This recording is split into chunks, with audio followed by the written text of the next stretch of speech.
Quantic Dream has always been about creating interactive experiences that have emotion at their core. It's about telling the story of characters and giving the player the possibility through their actions to change the way the story unfolds. When I write my script, I have an idea of how I want the story to be played.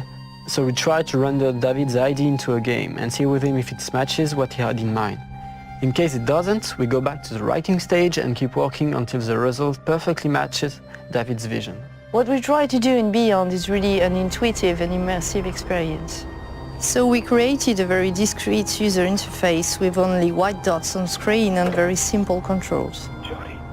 Jody, where are you? We wanted to revisit the action system and go for something that would be more invisible and more intuitive to the player. We didn't want the interface to be a barrier. We wanted the player to focus on what he's doing on screen and not on how to do it.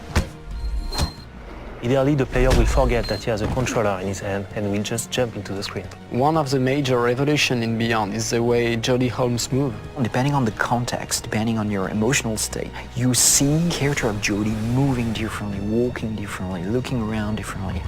And most importantly, to give the player the feeling he's really in control of the character, he can do almost anything he wants to do.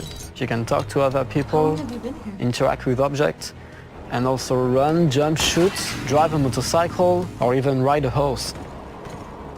What was really challenging also is that the story goes on for 15 years of Jody's life. When Jody's a kid, for instance, you can do different things than when she's a teenager or an adult. Giving this much animation to a character, it's really new. It has never been done to that extent, and it really makes the character come alive like never before.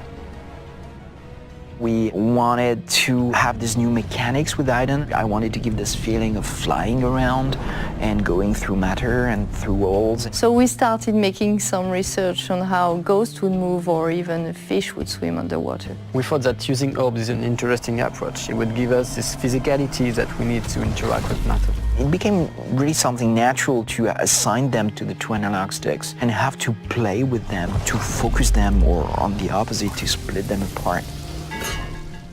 During the process of this production, we made what we call user tests. You just watch people playing and you see where they succeed, where they fail.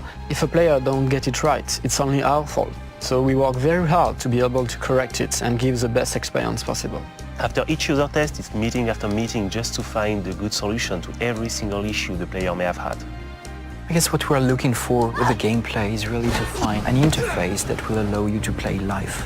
And we try to get closer and closer of the ideal interface where you don't think anymore, you just do it.